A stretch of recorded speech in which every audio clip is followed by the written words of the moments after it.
Hello friends, welcome back to your channel. आज की video में मैं आपको बताऊंगा पैट से रिलेटेड मोस्ट इम्पॉर्टेंट क्वेश्चंस।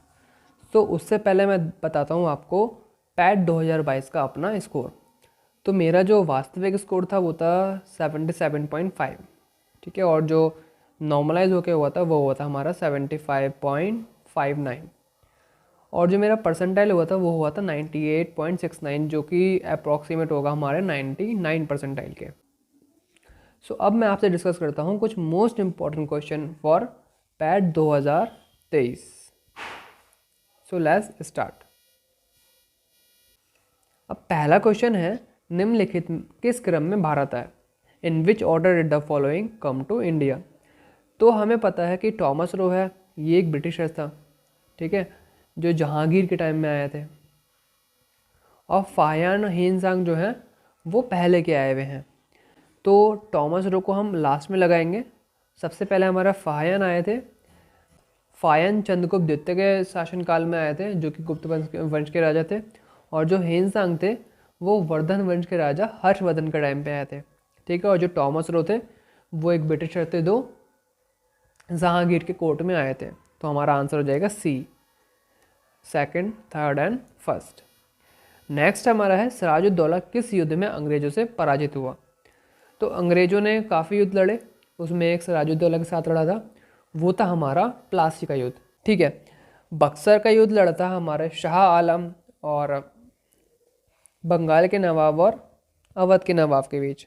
और वांडी वॉश में फ्रेंच की हार हुई थी ब्रिटिश के साथ। तो हमारा सही आंसर होगा प्लासी, जिसमें सिराजुद्दौला को हार का सामना करना पड़ा था।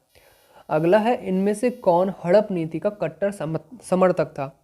तो आपको पता होगा कि हड़प नीति जो है वो लॉर्ड डलहौजी के टाइम पे आई थी, ठीक है। लॉर्ड वेलेस्ली के टाइम पे क्या हुआ था, हमारा विलियम कॉलेज बना था।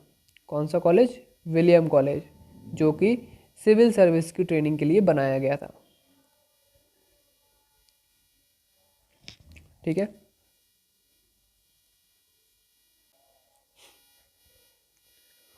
अगला क्वेश्चन है, भारतीय इतिहास में धन्वंतरी कौन थे? तो धन्वंतरी थे हमारे चिकित्सक। अब धन्वंतरी से हम रिलेट कर पाते हैं कि भाई वो चिकित्सक थे, ठीक है। तो अगर हमें पूरा नहीं भी पता है कि वो चंद्रगुप्त विक्रमादित्य की सभा को सुशोभित करने वाले थे, फिर भी हम इसे कर सकते हैं। क्यों? क्योंकि हमें पता है वो एक फेमस कौन थे? चिकित्सक थे। तो ऑप्शन इज बी।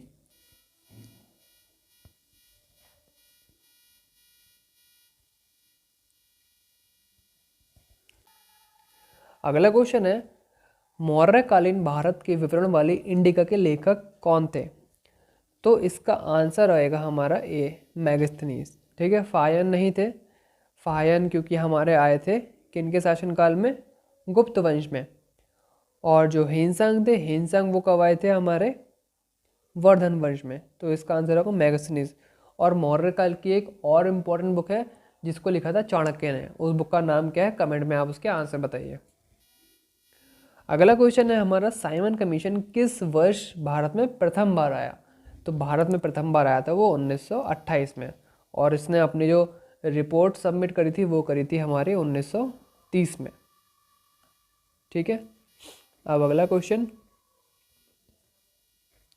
भारतीय राष्ट्रीय कांग्रेस द्वारा किस अधिवेशन में ऐतिहासिक पूर्ण स्वराज्य का प्रस्ताव पारित किया गया?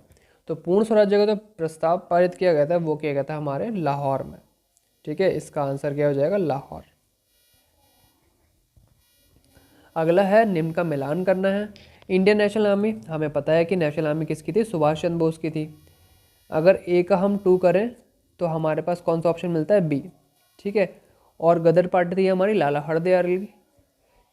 मित्र मेला था हमारा बीडी सावरकर जी का। और होम रूल लीग थी हमारी एनी बेसेंट की। अगला क्वेश्चन है, निम्न में से किसने महात्मा गांधी के खिलाफत आंदोलन से जुड़ने का विरोध किया था? तो इसका सही आंसर है मोहम्मद अली जिन्ना, ठीक है। और जैसे इनका नाम है खान अब्दुल गफ्फार खान, तो इनको हम सीमांत गांधी भी बोलते हैं। ये इन्फॉर्मेशन मैं इसलिए बता रहा हूँ ताकि एग्ज़ाम में इससे रिलेटेड कोई भी अगर क्वेश्चन आए तो उसको आप पूरी तरह से अटैम्प्ट कर पाएँ, ठीक है। खान अब्दुल गफ्फार खान कौन है? हमारे सीमांत गांधी। और जो अबुल कलाम आज़ाद हैं वो हमारे स्वतंत्र भारत के पहले शिक्षा मंत्री हैं। अगला है, इनमें से कौन सा क्रांतिकारी संगठन काकोरी षड्यंत्र केस में शामिल था? तो इसका आंसर है हिंदुस्तान रिपब्लिकन एसोसिएशन। ठीक है।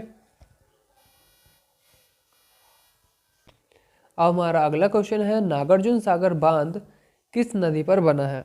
तो ये बांध बना है हमारा कृष्णा नदी पर।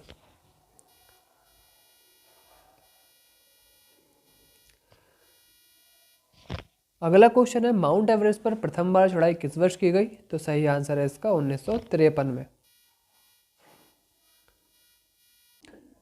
भरतपुर में स्थित पक्षी अभ्यारण्य राष्ट्रीय उद्यान का नाम क्या है? तो उसका नाम है हमारा केवलादेव घाना राष्ट्रीय उद्यान, जो कि हमारा है भरतपुर राजस्थान में। अगला हमारा है, भिलाई इस्पात संयंत्र के लौह अयस्क का स्रोत क्या है? तो भिलाई इस्पात संयंत्र के लौह अयस्क का स्रोत है हमारा दल्ली राजहरा। ठीक है।